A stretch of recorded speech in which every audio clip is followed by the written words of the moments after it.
ఒక మనిషి గురించి మనం ఆలోచించాలనుకోండి, మన వల్ల ఇది కాదు అని అనుకునేది ఏది కూడా ఉండదు. మరి చాలా వరకు సాధ్యం కాని పనులు మరొకరు దాన్ని సాధ్యం అవుతుంది అని చేసి చూపించే సమాజంలో నేడు మనం ఉంటున్నాం, అంతే కదా. మరి మనం ఆలోచిస్తున్నప్పుడు చాలా వరకు చాలా మంది ఇది మనము కనుగొనలేము, ఇది మన మేధస్సుకు అంత చిక్కనిది అని కొందరు సైలెంట్ అయిపోతే, మరి కొంతమంది ముందుకు వచ్చి ఇది అవుతుంది, ఇది మనం చెయ్యగలం, ఇది మనం కనుగొనగలం అని ముందుకు వచ్చి దాన్ని చేస్తుంటారు. అలా చేసి వారు కనుగొని వారు చెప్పేదానిని వారు చేసేదానిని మనం అతిశయిస్తున్న విధంగా మనం చూస్తుంటాం. అనగా ఎవరూ చెయ్యలేనిది మేము చేశాము, ఎవరు కనుగొనలేనిది మేము కనుగొన్నాము, ఎవరికి సాధ్యం కానిది మాకు సాధ్యమైనది అని ఇలాంటి విషయాలలో చాలామంది కూడా అతిశయిస్తున్నట్లుగా మనకు కనిపిస్తూ ఉంటుంది. ఇక చాలామంది అతిశయిస్తూ ఉంటారు.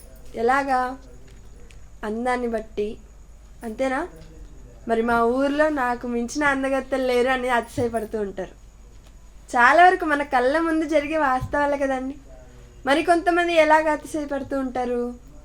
వారికి ఉన్నటువంటి ఇంటిని బట్టి, ఈ ఊరంతటిలో కూడా ఎవరు కట్టని విధంగా అద్దాల మేడను మేము నిర్మించుకున్నాము, ఇది మా ఇల్లు, ఇంతే కాదు మరొక ప్రాంతంలో మరొక గృహం కూడా మాకు ఉంది అని గృహాలను బట్టి అతిశయిస్తూ ఉంటారు. మరికొంతమంది వారికి ఉన్న ఆస్తిని బట్టి, వారికి ఉన్న ధనాన్ని బట్టి అతిశయిస్తూ ఉంటారు.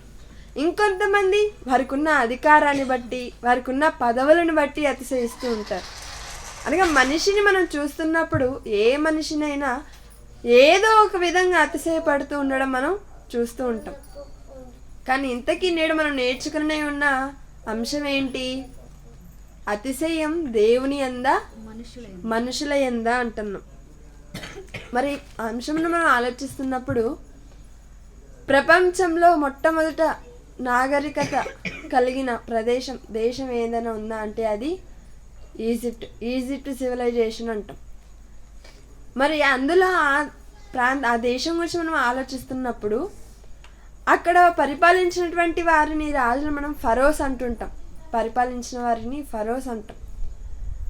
మరి వారు ఏం చేశారు? అక్కడ వారు పరిపాలిస్తున్నటువంటి రాజులు ఎక్కువగా పిరమిడ్స్ని కట్టించినట్లుగా మనం చూస్తుంటాం చరిత్రలో. మరి పిరమిడ్స్ అనగానే అందులో ఏముంటాయి? సమాధులను, శవాలను దాచే సమాధులను వారు నిర్మించి వాటికి పిరమిడ్స్ అని పేరు పెట్టి అదొక ప్రపంచ వింతగా దాన్ని గుర్తించడం కూడా మనం చూస్తూ ఉంటాం. మరి ఆ కాలంలో ఉన్నటువంటి రాజుల గురించి కూడా దేవుడు బైబిల్లో ఒక మాట వ్రాయించారు. ఏమని? వారు కూడా అతిశయించారంట. వారికి ఉన్నటువంటి పరిపాలన బట్టి, వారికి ఉన్నటువంటి దేశ సౌకర్యాలను బట్టి, వారికి ఉన్న ప్రజలను బట్టి అలా వారు చాలా వరకు అతిశయిస్తూ ఉంటే అలాంటి వారికి దేవుడు ఒక మాట వ్రాయించారు. ఆ మాటను ఒకసారి మనం ఆలోచించినట్లయితే యెహెజ్కేలు గ్రంథం 31వ అధ్యాయం, యెహెజ్కేలు గ్రంథం 31వ అధ్యాయం 2వ వచనం మనం ఆలోచించినట్లయితే యెహెజ్కేలు గ్రంథం 31వ అధ్యాయం, యెహెజ్కేలు గ్రంథం 2వ అధ్యాయం 31వ అధ్యాయం 2వ వచనంలో, నరపుత్రుడా, నీవు ఐగుప్తు రాజైన ఫరోతోను అతని సమూహముతోను ఇట్లనము. దేవుడు చెబుతున్నారు, నరపుత్రుడా. మరి ఈజిప్ట్ అనగానే ఐగుప్తు అనే కదండి. దేవుడు చెప్తున్నాడు ఏమని? నీవు ఐగుప్తు రాజైన ఫరోతో ఇట్లను. మరి ఏమంటున్నారు అని క్రింద 10వ వచనంలో మనం చూసినట్లయితే, కావున ప్రభువైన యెహోవా ఈ మాట సెలవిస్తున్నాడు. ఎవరికి సెలవిస్తున్నారు? ఫరోకి చెప్తున్నాడు ఏమని? నీ ఎత్తును బట్టి నీవు అతిశయపడితివి. దేనిని బట్టి అతిశయపడ్డారంట అండి? ఎత్తును బట్టి. ఐగుప్తు రాజైన ఫరోకి దేవుడు చెబుతున్న మాట, నీవు నీ ఎత్తును బట్టి అతిశయించితివి అని. ఏంటి? ఫరో అతిశయించాడా అంటే అతిశయించాడు. మరి మనం ప్రారంభ కాలంలోనికి వెళ్ళి ఆలోచిస్తే మోషే గారి కాలంలో అక్కడ కూడా మనకు ఒక ఫరో కనిపిస్తాడు. మరి ఆ ఫరో అతిశయించాడా అంటే అతను కూడా అతిశయించాడండి. దేన్ని బట్టి? తనకున్నటువంటి రథాలను బట్టి. ఎన్ని రథాలు ఉన్నాయి ఆయన దగ్గర? సుమారు 600 రథాలు. ఈ 600 రథాలు అతనికి ఉండడంతో అతను అతిశయించాడు. దేవుని పిల్లలను మరి పాలస్తీనా దేశానికి వెళ్ళనివ్వలేదు, మొదట పంపించాడు. ఇలా వీళ్ళు వెళ్ళిపోతే మరలా మన దేశంలో పనిచేయడానికి ఎవరుండరు, కాబట్టి మరలా వీరిని మన దేశానికి రప్పించుకొనేయాలి అని తన దగ్గర ఉన్న సుమారు 600 రథాలను ఆయన తీసుకొని వారిని వెంబడించుతూ వెళ్ళాడు. అలా వెళ్ళేసరికి దేవుడు ఏం చేశాడు? ఇశ్రాయేలు అందరి కళ్ళ ఎదుటనే వారందరిని కూడా జలప్రమయం చేసేసాడు. అంతేనా? ఎర్ర సముద్రంలో అందరూ కూడా కలిసిపోయారు. కానీ అతను ఒకానొక సమయమున అతిశయించాడు. నన్ను మించిన వాళ్ళు ఎవరు లేరు, నాకున్నన్ని రథాలు ఎవరు లేరు, నేను అన్నిటినీ కూడా సాధించగలను అని అతిశయించాడు. కానీ చివరికి జలమయం అయిపోయాడు. అనగా అతిశయించినటువంటి వారి పరిస్థితి దేవుడు చెప్తున్నాడండి. నేడు మనం కూడా అతిశయించే వారిగా ఉన్నామనుకో, మన పరిస్థితి ఏంటో. అసలు మనం దేని యందు అతిశయించాలి ఒకవేళ అతిశయిస్తే? కానీ చాలామంది ఇది దేని యందు అతిశయిస్తున్నారు. ఒకసారి కీర్తనల గ్రంథం 20వ అధ్యాయం 7వ వచనంలో, కీర్తనల గ్రంథం 20వ అధ్యాయం 7వ వచనంలో, కీర్తన గ్రంథం 20వ అధ్యాయం 7వ వచనంలో, కొందరు, అందరూ కాదు కానీ కొందరట, కొందరు రథములను బట్టి కొందరు గుర్రములను బట్టి అతిశయపడుదురు. ఎలా అతిశయపడుతున్నారంటండి? దేని యందు వారు అతిశయపడుతున్నారంట? కొందరు రథాలను బట్టి. మరి ఫరో దేన్ని బట్టి అతిశయించాడు? రథాలను బట్టే కదా. ఏ రథాలను చూసైతే అతను అతిశయపడ్డాడో ఆ రథాలనే దేవుడు లేకుండా చేసేసాడు. మరికొందరు దేన్ని బట్టి? గుర్రములను బట్టి అతిశయిస్తున్నారంట. నేడు మన చుట్టూ ఉన్నటువంటి సమాజంలోని వారు కూడా చాలా వరకు కూడా అతిశయపడుతూ ఉంటారు, ఇళ్ళను బట్టి, బండ్లను బట్టి. మరి ఆ కాలంలో అయితే రథాలు ఉన్నాయి, మరి నేటి దినాల్లో వాహనాలు ఉన్నాయి. మరి కుటుంబంలో వారికి ఉన్న వాహనాలను బట్టి అతిశయపడేవారు కూడా లేకపోలేదు. వారికి ఉన్న అందాన్ని బట్ట, చదువును బట్ట, ఆస్తిని బట్ట, అంతస్తుని బట్ట, హోదాని బట్ట, ఇలా ప్రతి ఒక్కరు ఎవరో కొంతమంది అతిశయపడుతూ ఉంటారు. ఇలా అతిశయించే వారి కొరకు దేవుడు రాస్తున్నారు. కొందరు రథములను బట్టి, మరికొందరు గుర్రములను బట్టి అతిశయపడుదురు. అంతేనా? గుర్రాలను బట్టి కూడా అతిశయపడతారా? అతిశయపడతారండి. అంతెందుకు? ప్రపంచాన్ని పరిపాలించిన సామ్రాజ్యాలు ఎన్ని? ప్రాముఖ్యంగా 4. అందులో 3వ సామ్రాజ్యం ఏంటి? గ్రీకు సామ్రాజ్యం. గ్రీకు సామ్రాజ్యాన్ని పరిపాలించిన వ్యక్తి ఎవరు అంటే అలెగ్జాండర్ ది గ్రేట్. మరి అలెగ్జాండర్ ది గ్రేట్ గురించి మనం ఆలోచించామనుకోండి, ఇతను ప్రపంచాధినేత, ప్రపంచ సామ్రాజ్యాన్ని పరిపాలించిన అధినేతగా మనకు కనిపిస్తున్నారు. మరి అలెగ్జాండర్ ది గ్రేట్ ఆయన యుద్ధానికి వెళ్ళేటప్పుడు ప్రతి యుద్ధానికి ఒకే ఒక గుర్రం పైన ఆయన స్వారీ చేసి వెళ్ళేవారట. అనగా ఒక గుర్రం పైన యుద్ధానికి వెళ్ళాం. ఏ దేశం పైన యుద్ధానికి వెళ్ళాలన్నా ఆ గుర్రం పైనే వెళ్ళేవాడట. అంటే అతను తనకు ఉన్న గుర్రాన్ని బట్టి అతిశయించేవాడు. కానీ వాస్తవానికి ఏం జరిగిందో తెలుసా? గుర్రం అయితే ఉంది, కానీ ఆ గుర్రం మీద కూర్చోవడానికి ఎవరు లేరు? అలెగ్జాండరే లేదు. ఎందుకు? చిన్న దోమకాటు, చలి జ్వరంతో మంచాన విలవిలలాడుతూ ముడుక్కొని అలాగా ఆయన చనిపోవటం మనం తెలుసు చరిత్రలో. మరి ఆయన ఒకనాడు గుర్రాన్ని బట్టి అతిశయించాడు. అతిశయించిన దాన్ని బట్టి అనగా గుర్రం ఉంది కానీ ఆయన లేదు. అలానే మన అందరికీ తెలుసు, మన దేశ ప్రధాని, మరి మాజీ ప్రధాని ఆయన పివి నరసింహారావు గారు. మరి ఆయన 14 భాషలు అనర్గళంగా మాట్లాడగలరంట. 14 భాషలు. ఏ భాష మాట్లాడినా తన మాతృభాషలాగే ఉండదట.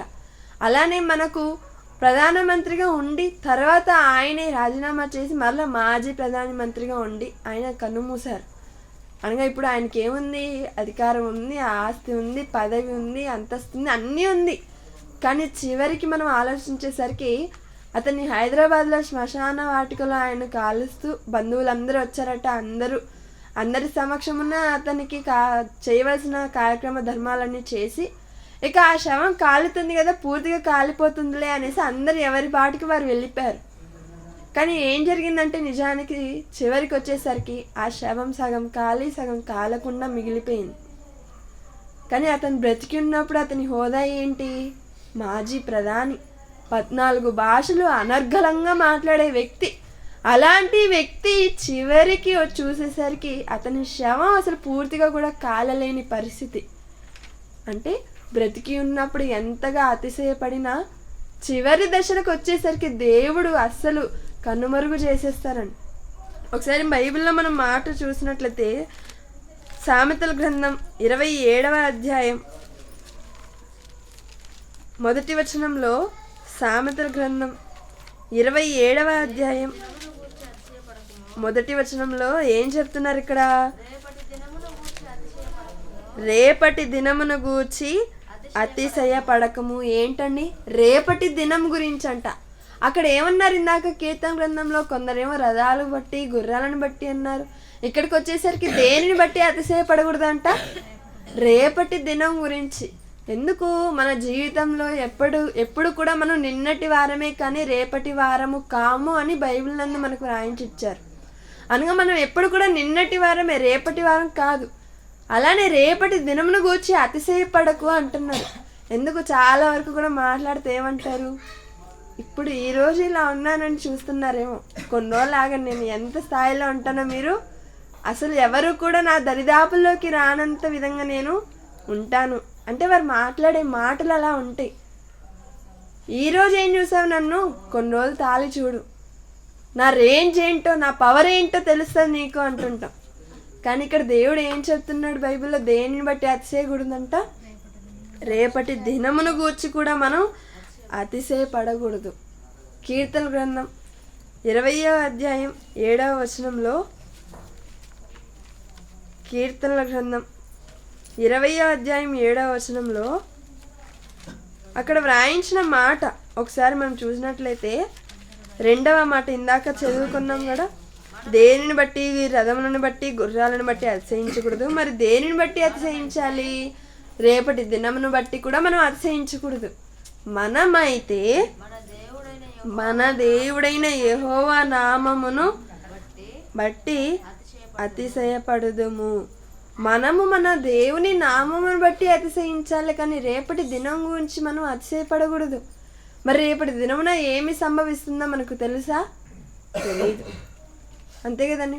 మనం ఎప్పుడూ కూడా రేపటి దినం గురించి అతిశయించేవారుగా ఉండకూడదు. రేపు ఏమి సంభవించినా మనకు తెలియదు. మనం ఇంతలో కనపడి అంతలో మాయమైపోయే ఆవిరి వంటి జీవితం గలవారం. మరి ఇలాంటి జీవితంలో గడుపుతున్న మనం దేనిని బట్టి కూడా మనం అతిశయించకూడదు. చాలామంది మనం మాట్లాడుకున్న విధంగా వారికి ఉన్న ఆస్తిని బట్టి, అందాన్ని బట్టి, హోదాను బట్టి, ఇంకా చెప్పాలంటే వయసును బట్టి కూడా అతిశయిస్తూ ఉంటారు. ఏంటి? వయసును బట్టి అతిశయిస్తూ ఉంటారా? అవునండి. చాలా వరకు పెద్దలు మాట్లాడే మాట ఏంటి? నా వయసు అంతా కూడా లేదని అనుభవం, నా అనుభవం అంతా కూడా లేదని వయసు అంటారు. అంతేనా? మనం ఏదైనా మధ్యలో చెప్తున్నాం అనుకోండి, అప్పుడు ఏమంటారు? నా అనుభవం అంతా కూడా లేదు నీ వయసు, నువ్వు నాకు చెప్తావా అంటారు. అంటే ఇక్కడ దేన్ని బట్టి అతిశయిస్తున్నారు? వయసును బట్టి. మరి వయసును బట్టి అతిశయించచ్చా? మరి వయసు ఏమైనా అలానే ఉండిపోతుందా? లేదు. వయసు మీదికి వచ్చేసరికి ఏం మార్పులు జరుగుతుందో తెలుసా? వెంట్రుకలన్నీ రంగు మారిపోతూ ఉంటుంది, పళ్ళు ఊడిపోతూ ఉంటుంది, చర్మం ముడతలు పడిపోతూ ఉంటుంది. అంటే దీనిని బట్టి మనకి ఏం అర్థం అవ్వాలి? మనకు దినం దగ్గర పడుతుందనే అనుకోవాలి, కానీ మనం అతిశయించేవారుగా ఉండకూడదు. చాలా వరకు అలానే ఉంటాం. కానీ ఇక్కడ దేవుడు ఎలాంటి వారిగా ఉండాలంట? మనమైతే మన దేవుడైన యెహోవా నామమును బట్టి అతిశయపడుదుము. దేవుని నామమును బట్టి అతిశయపడాలి. మనుషులను బట్టి, వయసును బట్టి ఇలా అతిశయపడకూడదు. మరి రేపటి దినం వరకు ఉండు, కొన్ని రోజులు ఉండు అంటుంటారు. అలానే వృద్ధులు వాళ్ళు ఎలా అతిశయపడుతుంటారు? వాళ్ళు ఇంకా కొంచెం ఆలోచించాం అనుకోండి. ఇప్పుడు వయసు అయిపోయింది, ఒక్కొక్క పొద్దున లేవగానే వాళ్ళు చేసే పని ఏంటి? ఇక్కడ కాదు కానీ పల్లెటూర్లలో మనం ఆలోచించాం అనుకోండి. పల్లెటూర్లలో ఉన్న వృద్ధుల గురించి మనం ఆలోచిస్తున్నప్పుడు వయసు మీదకి వచ్చేసరికి అలాగా ఉదయం లేవగానే వారి కర్ర ఎక్కడుందో ఎత్తుక్కొని కర్రను పట్టుకొని పళ్ళు దోముకొని ఏదో కొంచెం తినేసి నేరుగా వెళ్తారు. ఎక్కడికి? చింత చెట్టు కిందకో ఏదో ఒక రచ్చబండలాగా, చింత చెట్టు కింద రచ్చబండలాగా అందరూ కూడుకుంటారు. ఒక అసెంబ్లీ లాగా వాళ్ళ దృష్టిలో. ఇంకా స్టార్ట్ చేస్తారు, ఎక్కడెక్కడి నుంచో ఎక్కడెక్కడికో వెళ్ళిపోతారు. ఆ అసెంబ్లీలో కూడా అలా ఉండదేమో కానీ వీళ్ళు మాట్లాడుకునే మాటల్లో మాత్రం ఆ రాజకీయ నాయకుడు ఏది కూడా వదలరండి. వాళ్ళ ఇంట్లో కూర మొదలుకొని రాజకీయ నాయకులు చేసే రాజకీయం వరకు కూడా వెళ్ళిపోతారు. వాళ్ళు ఎవరో పాదయాత్ర చేస్తే వీరు కూడా దాన్ని మాట్లాడుకుంటారు. వీళ్ళు ఏమైనా చేస్తున్నారా, దాంట్లో ఏమైనా పాల్గొన్నారా అంటే లేదు. కానీ మాట్లాడేదంతా మాత్రం ఎక్కడి నుంచి జిల్లాలు, రాష్ట్రాలు, దేశాలు కూడా దాటించే స్థాయిలో మాట్లాడుకుంటారు. కానీ సిద్ధపాటు అనగా భయం, దేవుని యందు భయం కలిగి దేవుని మాటలను పంచి చెప్పుకునే స్థితిలో ఉండగలుగుతున్నారా అంటే నేడు ఎవరు కూడా ఉండలేదండి. మరి వయసు మీదకి వచ్చేస్తుంది కదా, నెక్స్ట్ మన పరిస్థితి ఏంటి అని ఆలోచించే స్థితిలో కూడా ఎవరు ఉండరు. కానీ వాస్తవానికి ప్రతి ఒక్కరూ కూడా ఆలోచించాలి. అందరం కూడా ఆలోచిస్తున్నప్పుడే దేవుని భయం ఏంటో మనకు తెలుస్తుంది. ఈ ప్రకృతిలో ఇప్పుడు ఒక తుఫాను వస్తుంది అనుకోండి, తుఫాను రావడానికి ముందు మనకు వాతావరణంలో కనిపించే మార్పులు ఏంటి? తుఫాను ఎప్పుడు ఎవరు చూడలేదా? గాలి రావడం, చెట్లన్నీ ఊగడము, మేఘాలన్నీ నల్లగా మారిపోవడము, చల్లగాలిలు రావడం. అంటే ఈ మార్పులను బట్టి మనకి ఏం అర్థమవుతుంది? తుఫాను రానయ్యింది, మనందరం కూడా అప్రమత్తంగా మన ఇళ్లలో భద్రంగా ఉండాలి అని సూచన తుఫాను రావడానికి ముందు. ఇప్పుడు వయసు మీద పడిపోతుంది అనడానికి మార్పులు సూచనలు ఏంటి? వెంట్రుకలు రాలిపోవడము, పళ్ళు రాలిపోవడము, చర్మము ముడతలు పడడము, కూర్చుంటే లేవలేరు, లేస్తే కూర్చోలేరు. ఇలాంటి మార్పులు జరుగుతున్నప్పుడు సర్దుకోవాలి. తుఫాను వచ్చినప్పుడు ఎలాగైతే అన్నిటినీ మనం సర్దుకొని లోపల ఉంటామో మనం కూడా ఎదుగుతున్న కొద్దీ సర్దుకోవాలి. మనం ఇలా సర్దుకొని భయం భక్తులుగా లేదు కాబట్టి దేవుడు కూడా కింద సర్దుతున్నాడు. వేటిని? భూమిలో ఉన్నటువంటి పలకలని. చాలామంది ఏమనుకుంటారు, అది కదులుతుంది అనుకుంటారు, కానీ దేవుడు కదులుస్తున్నాడు. అలా కదులుతున్నప్పుడు అన్న అర్థం చేసుకోవాలి, దేవుడు కదులుతున్నాడు అంటే దేవుడు సర్దుతున్నాడు అంటే మనం కూడా సర్దుకునే సమయం దగ్గరికి వచ్చింది అని. ఒక మాట మనం బైబిల్లో ఆలోచించినట్లయితే నిర్గమకాండం, మరి ఆనాడు ఇక్కడ రథాలను బట్టి, గుర్రాలను బట్టి, వయసును బట్టి, దినమును బట్టే కాదు, మరి ఆనాడు ఉన్నటువంటి ఫరో, మోషే గారి కాలంలో ఉన్నటువంటి ఫరో, అతను దేనిని బట్టి అతిశయించాడంట? నిర్గమకాండం 8వ అధ్యాయం 9వ వచనం. నిర్గమకాండం 8వ అధ్యాయం 9వ వచనంలో, అందుకు మోషే, నన్ను గెలిచినట్టుగా నీవు అతిశయింపవచ్చును. నన్ను గెలిచినావని, నా మీద ఇదిగో నా కప్పలన్నీ కూడా నీవి మింగేశాయని నువ్వు అతిశయిస్తున్నావేమో. నన్ను గెలిచినట్టు అనగా ఈ ఫరో దేనిని బట్టి అతిశయిస్తున్నాడు? గెలుపును బట్టి అతిశయించే వాళ్ళు కూడా ఉన్నారా అంటే చాలా ఉన్నారండి. మరి క్రికెట్ పిచ్చర్లు ఉంటారు, అనగా క్రికెట్ పిచ్చి ఉన్న వాళ్ళు, పిచ్చోళ్ళు కూడా ఉంటారు మన మధ్య కూడా. మరి వాళ్ళు ఎలాగా? అక్కడెక్కడో స్టేడియంలో వాళ్ళు క్రికెట్ ఆడి వాళ్ళు విజయం పొందుకుంటే టీవీ ముందు కూర్చున్న మనం చప్పట్లు కొట్టుకొని, విజులు కొట్టుకొని, ఇంకా ఎక్కువ ముదురులు అయితే వాళ్ళు ఏం చేస్తారు? వీరంతా కూడా స్వీట్లు పంచుకుంటారు. ఎందుకు? కప్పు గెలిచామని. పోనీ ఆ గెలిచిన కప్పులో ఏమైనా టీ పోసుకొని తాగగలమా? లేదు. నీళ్ళు తాగగలమా? లేదు. దాన్ని అమ్మి ఏమైనా బ్రతకగలమా అంటే లేదు. కానీ అలాంటి ఎక్కడో ఉన్నటువంటి వారు అంటే గెలుపును బట్టి కూడా అతిశయించాడు ఇక్కడ ఫరో. నేడున్నటువంటి కాలంలో కూడా గెలుపును బట్టి అతిశయిస్తుంటారు. ఇది ఎలా ఉంటుందో తెలుసా? ఒక సామెత ఉంటుంది లోకంలో, ఏమని? చాలామందికి తెలిసి ఉంటుంది, ఊర్లో పెళ్ళికి కుక్కల హడావిడట. ఎక్కడో ఊర్లో ఎవరో ఇద్దరు పెళ్లి చేసుకుంటున్నారు. ఆ ఇద్దరు మనుషులు పెళ్లి చేసుకుంటుంటే హడావిడి అంతా ఎవరిది ఉంటుందంట? కుక్కలది. అక్కడికి ఇక్కడికి ఇవే పెళ్లి పెద్దలు అన్నట్లుగా ఆ లాస్ట్కి ఈ లాస్ట్కి పరిగెత్తుతూ ఉంటాయి, సందులు పరిగెత్తుతూ ఉంటుంది. దేనికి? హడావిడి, పెళ్లి జరుగుతుంది, పెళ్లి వారికి జరుగుతుందని. అలాగే నేడు మనం ఆలోచిస్తుంటే ఎక్కడో మ్యాచెస్ ఆడుతుంటే ఎక్కడ కూర్చున్న వీరికి హడావిడి ఎక్కువ ఉంటుంది. అక్కడ వాళ్ళు ఏదైనా మిస్ చేసేస్తారనుకో, చా ఆ 6 కొట్టుంటే బాగుండేది అంటారు. మరి వీళ్ళు వెళ్ళి ఆడుండొచ్చు కదా, లేదు, వాళ్ళు ఆడుతున్న దాన్ని బట్టి వారి గెలుపుని బట్టి ఇక్కడ కూర్చున్న వీళ్ళు అతిశయిస్తూ ఉంటారు. కానీ ఇలాంటి అతిశయం కూడా మనం పడకూడదు. మనుషులు అయినటువంటి మనం రథాలు, మనకున్నటువంటి వాహనాలు, ఆ కాలంలో రథాలు, ఇప్పుడు వాహనాలు, మనకున్న దేన్ని బట్టి అసలు రేపటి దినాన్ని గూర్చి కూడా మనం అతిశయించకూడదు. మనకు గెలిచే గెలుపు అది ఏదైనా కానీ దాన్ని బట్టి మనం అతిశయించేవారిగా ఉండకూడదు. ఒకసారి మనం మాట చూసినట్లయితే ఇర్మియా గ్రంథం 9వ అధ్యాయం 23వ వచనంలో, ఇర్మియా గ్రంథం 9వ అధ్యాయం 23వ వచనంలో, ఇర్మియా గ్రంథం 9వ అధ్యాయం 20, యెహోవా ఇలాగు సెలవిచ్చుచున్నాడు, జ్ఞాని తన జ్ఞానమును బట్టి. ఏం చెప్తున్నాడండి? ఏకంగా 2 లైన్లు ఎగరగొట్టేశారు. ఇక్కడ మనం ఆలోచించినట్లయితే దేవుడు చెప్తున్నారంటే ఏమని? జ్ఞాని తన జ్ఞానమును బట్టి అతిశయించకూడదంట. జ్ఞానిని కదా, నాకు మించిన జ్ఞానం ఎవరికి తెలీదు, నాకు మించిన మహాజ్ఞానం ఎవరికి తెలీదు, నాకు మాత్రమే తెలుసు అని ఒక జ్ఞాని తన జ్ఞానిని బట్టి అతిశయించకూడదు అంటాడు. బైబిల్లో కూడా మనం చూస్తుంటే చాలామంది కనిపిస్తుంటారు, కానీ అందులో మనం ముఖ్యంగా మనకు కనిపించే, మనకు బాగా తెలిసిన జ్ఞానవంతుడు ఎవరైనా ఉన్నారా అంటే అందులో ఒకరు దానియేలు గారు. అంతేనా? దానియేలు గారికి ఎంత జ్ఞానం ఉందండి. అతని జ్ఞానం గురించి మనం ఆలోచిస్తుంటే మతిపోతుంది. ఎందుకు? అతను చెరగా తీసుకొని రాబడ్డాడు. ఒక బానిసగా చెరపట్టబడి బానిసగా వచ్చినటువంటి దానియేలు గారు అతనికి ఉన్నటువంటి జ్ఞానమును బట్టి, దేవుని యందు భయభక్తులు కలిగి నడుస్తున్నటువంటి విధానమును బట్టి ఆయన ఎలా అయిపోయాడంటే చివరికి దేశంలో ప్రధానులో ఒకరిగా ఆయన మారిపోయాడు, రాజుకు.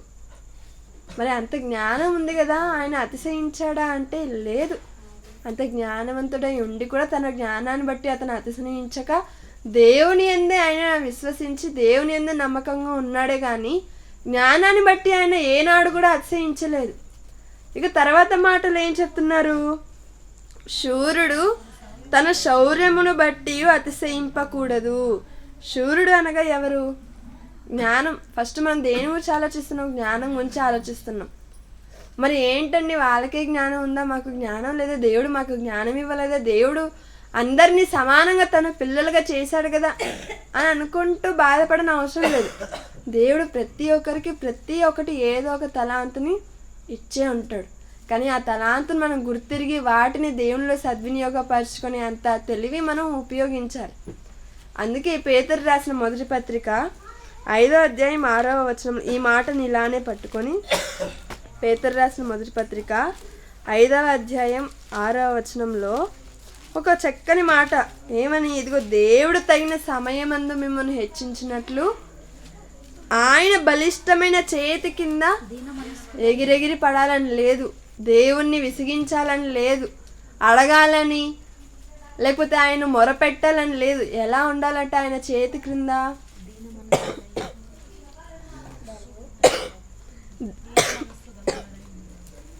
ఎలా ఉండాలంట అండి? ఆయన చేతి కింద దీన మనస్కులై ఉండాలంట. అలాగే ఆయన చేతి కింద అలాగే మనం దీన మనస్కులై ఉంటూ మన పని మనం చేసుకుంటూ వెళ్ళిపోతే తగిన సమయమందు ఆయనే మనల్ని హెచ్చిస్తాడే కానీ మనల్ని మనం హెచ్చించుకొని మనకు మనం అతిశయించుకోవాల్సిన అవసరం మనకు లేదు. ఆయన హెచ్చించే సమయం ప్రతి ఒక్క జీవితంలో ఏదో ఒక దినం ఉంటుంది. ఆ దినం వచ్చేంత వరకు కూడా మనం ఎలా ఉండాలి అంటే దేవుని చేతి క్రింద దీన మనస్కులై ఉండాలి. జ్ఞానం కావాలనుకుంటున్నామా? అయితే ఆయన చేతి కింద దీన మనస్కులై ఉంటే తప్పక మనకు జ్ఞానం కలుగుతుంది. బుద్ధి జ్ఞానంలో సర్వ సంపదలు కూడా ఆయన ఎందే గుప్తములై ఉన్నవి అంటారు కొలసీ పత్రికలో. మరి అలాంటివి ఆయన దగ్గరే ఉంటున్నప్పుడు మనం దీన మనస్కులకై ఆయనలో ఉంటే ఆయనే మనకు ధారాళంగా దయచేస్తారని. ఇక్కడ రెండవదిగా ఏం చెప్పాడు? శూరుడు తన శౌర్యమును బట్టి అతిశయింపకూడదు. శూరుడు తన శౌర్యమును బట్టి అతిశయించకూడదు అంటాడు. శూరుడు అంటే ఎవరు? చాలా వీరుడు, ధీరుడు, యుద్ధ శూరుడు అంటుంటారు. మరి అతను చాలా చూడడానికి కూడా ఆజానుభావులాగా ఉంటారు. మనకి అర్థం కావాలంటే మనకు బాగా తెలిసిన సందర్భం దావీదు, గొల్యాతు. మరి గొల్యాతు ఎవరు? ఆయన శూరుడే, ఆజానుభావుడు, యుద్ధ వీరుడు. మరి ఈ శూరుల గురించి దేవుడు ఒక సీక్రెట్ని రాయించారండి. మనందరికి కనిపించేది ఏంటి? అబ్బో వాళ్ళు చూడడానికి చాలా దిట్టగా ఉన్నారన్నట్టుగా ఉంటుంది. కానీ వారి గురించి మనందరికి దేవుడు చెప్తున్న ఒక రహస్యం ఏంటో తెలుసా? వాళ్ళు ఎలాంటి వారో ఒకసారి కీర్తన గ్రంథం 52వ అధ్యాయం 1వ వచనంలో, కీర్తన గ్రంథం 52వ అధ్యాయం 1వ వచనంలో, శూరుడా చేసిన కీడును బట్టి నీవెందుకు అతిశయపడుచున్నావు? ఏంటి శూరుడు కీడు చేస్తాడా? కీడు చేస్తాడంటండి. శూరుడు కీడు చేస్తాడు. ఆ చేసిన కీడును బట్టి అతిశయిస్తారంట. మరి ఇప్పుడు చెప్పండి, మనం దేన్ని బట్టి అతిశయించచ్చా? లేదు. ఇక్కడ శూరుడు తన శౌర్యమును బట్టి అతిశయిస్తారంట. మరి దావీదు, గొల్యాతు సందర్భాన్ని మనం ఆలోచించామనుకోండి, దావీదు ఎంత చిన్నగా కనిపిస్తారు ఆ సందర్భంలో మనం ఆలోచిస్తున్నప్పుడు. గొల్యాతు చెప్తారు, ఏంటి కుక్కల పిల్లని ఏమైనా నా మీదకి పంపిస్తున్నారా అని. అంటే దావీదు కానీ దేంతో పోల్చాడు గొల్యాతు? కుక్కతో. అనగా తనకున్నటువంటి ఆ బాడీని బట్టి, తనకున్న ఆ స్ట్రక్చర్ని బట్టి, తనకున్న ఆ శక్తిని బట్టి చిన్న అంచనా వేశాడు దావీదు మీద. తనకున్న శౌర్యమును బట్టి అతిశయించాడు.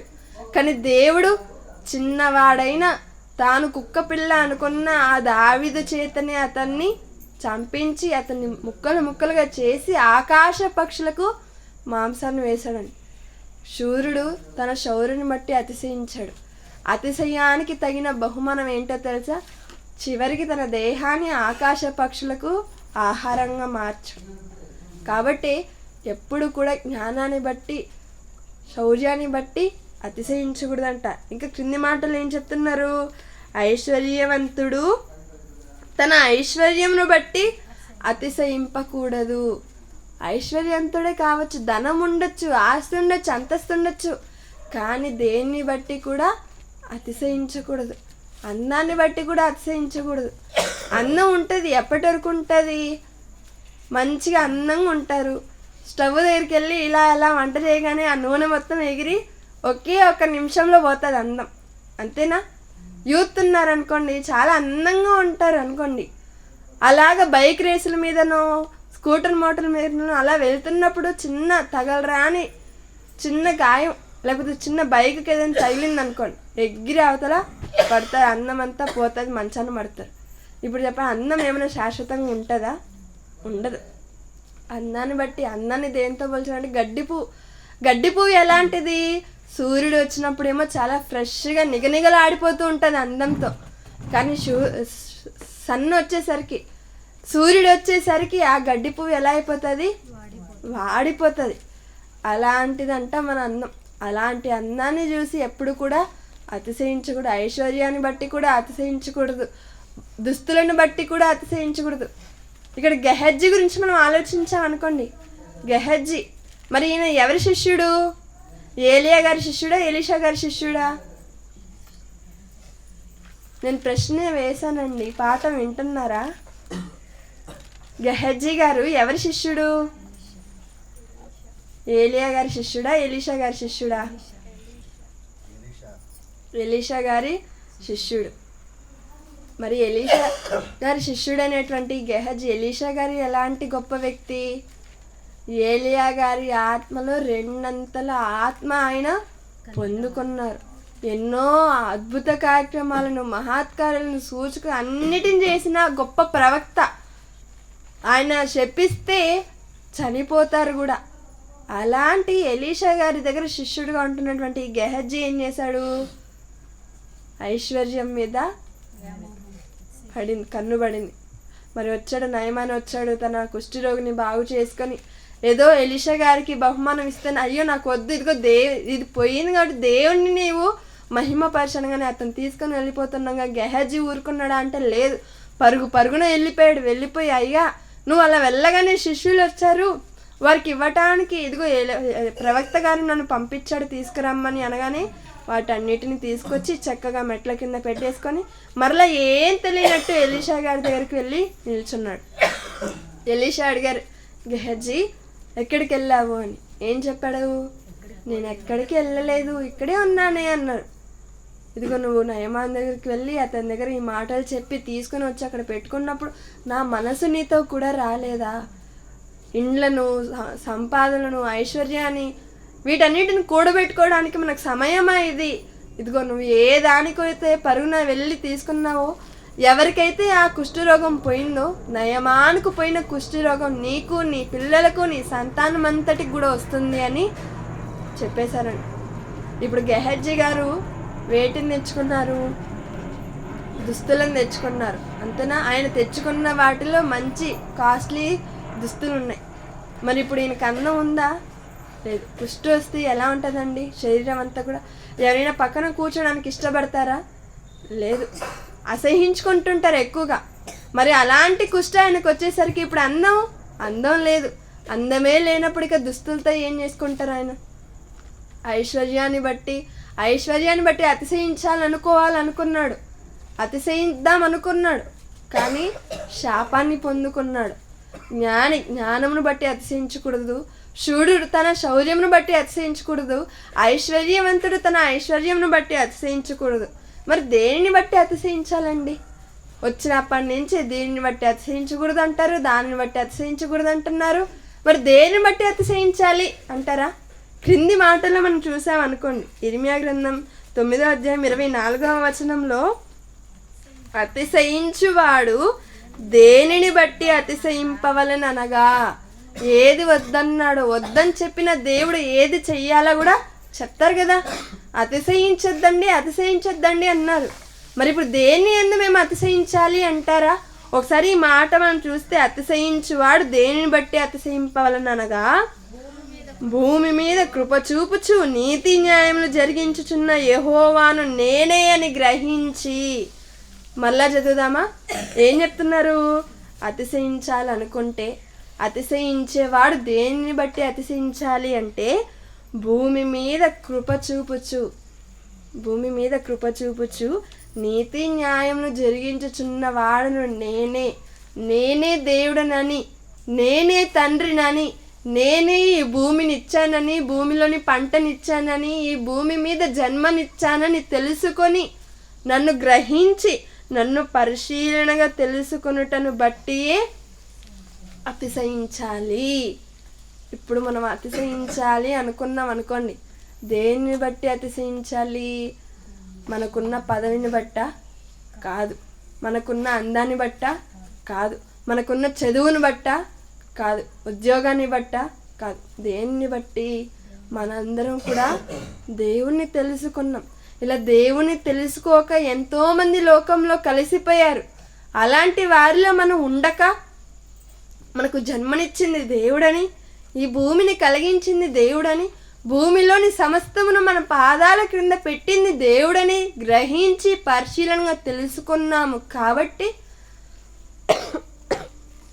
మనందరం కూడా అతిశయించాలట. చివరిగా ఒక మాట మనం చూసుకొని ముగించుకుందాం. హోషేయ గ్రంథం 10వ అధ్యాయం 2వ వచనంలో,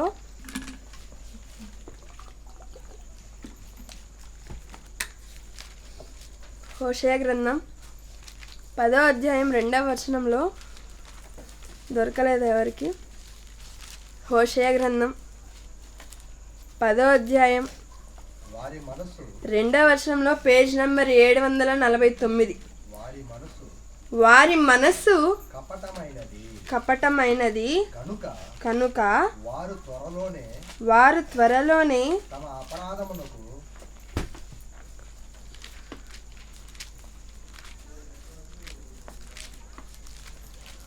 హోషేయ గ్రంథం 10వ అధ్యాయం 2వ వచనంలో ఇక్కడ దేవుడు చెబుతూ ఒక మాట వ్రాయిస్తున్నారండి. ఒక మాట వ్రాయించి ఉంటారు. ఏమని? భూమిలోని ప్రతిదీ కూడా మొదటి వచనం నుండి మనం చదువుకుంటూ రాగలిగితే, ఇశ్రాయేలు విస్తారముగా వ్యాపించిన ద్రాక్ష చెట్టుతో సమానము. వారు ఫలము ఫలించిరి. ఫలము ఫలించిన కొలది బలిపీఠములను మరి విశేషముగా చేయొచ్చు. క్షమించండి, 12వ వచనం మనం చూసుకున్నాం. క్షమించండి, హోషేయ గ్రంథం 10వ అధ్యాయం 12వ వచనంలో నీతి ఫలించునట్లు మీరు విత్తనము వేయుడి, ప్రేమయను కోత మీరు కోయుడి, యెహోవాను వెదుకుటకు ఇదే సమయము కనుక ఆయన ప్రత్యక్షమై మీ మీద నీతి వర్షము కురిపించినట్లు ఇది వరకెన్నడను దున్నని బీడు భూమి దున్నుడి.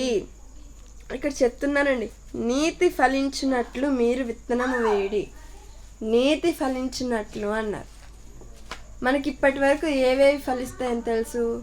చెట్లు ఫలిస్తాయి, అంతేనా? పంటలు ఫలిస్తాయి, ఇంకా జంతువులు ఫలిస్తాయి, మనుషులు ఫలిస్తారు, ఇవన్నీ ఫలిస్తాం మనకు తెలుసు. కానీ ఇక్కడ ఈ మాటలు ఏం రాయించారు? నీతి ఫలించినట్లు అన్నారు. మరి నీతి అనగా ఏంటి? అంతేనా? నీతి అనగా ఏంటి? ఇప్పుడు ప్రకృతిలో మనం ఆలోచించామనుకోండి, చెట్లు, ఇప్పుడు మనం మామిడికాయ గింజ వేసాం, మామిడికాయది వేసిన తర్వాత ఇంటికి వచ్చిన తర్వాత టెన్షన్తో పడుకుంటామా? నేనేమో మామిడికాయ విత్తనం వేసాను, అది జామ చెట్టు వస్తుందో తెలీదు, కొబ్బరికాయ చెట్టు వస్తుందో తెలీదు, మరి ఏ చెట్టు వస్తుందో, లేకపోతే కరేపాకు చెట్టు వస్తుందో, ఏ చెట్టు వస్తుందో తెలియని అయోమయ స్థితిలో ఉన్నాను, మరి ఎలాగా అని కంగారుగా ఎవరైనా పడుకుంటామా? లేదు, దర్జాగా విత్తనాలు వేసేసి వచ్చి పడుకుంటాం. మనం ఏవైతే విత్తుతామో అవే ఎలాగ వస్తున్నాయి? అవి దేవుడు పెట్టిన నీతి, దానికున్న నీతి. ఒక మాట ఉంటుంది సమాజంలో, ఏమని? దున్నేవాడిదే భూమి అట. తెలీదా ఈ మాట ఎవరికి? దున్నేవాడిదే భూమి అనే ఒక నినాదాన్ని కూడా చేపట్టారు. ఇప్పుడు ఆ మాట ప్రకారం దున్నేవాడిదే భూమి అంటే, ఇప్పుడు మన అందరం కోడిగుడ్లను తింటున్నాం కదా, పెట్టేవాడిదే గుడ్డు అని కోడి అనింది అనుకోండి, ఇప్పుడు మన అందరం కోడిగుడ్లను తింటామా? లేదు. పాలు ఇచ్చేవానిదే పాలు అని ఆవనింది అనుకోండి, మనం తాగగలమా? లేదు. అంటే ప్రకృతిలో ఉన్నటువంటి ఏదైనా కూడా మనం ఆలోచించామనుకోండి, అందులో మనకు నీతి కనిపిస్తుంది. ఏంటా నీతి అంటే? దేవుడు పెట్టిన నీతి. అవి వాటి కోసం కాకుండా మన కోసమే ఉంది. ప్రతీది కూడా మనం ఏది ఆలోచించినా మన మనుషులు స్వాధీనం చేసుకోలేనిది, మనుషుల చెప్పు చేతిలో లేనిది ఏమైనా ఉందా అండి ప్రకృతిలో?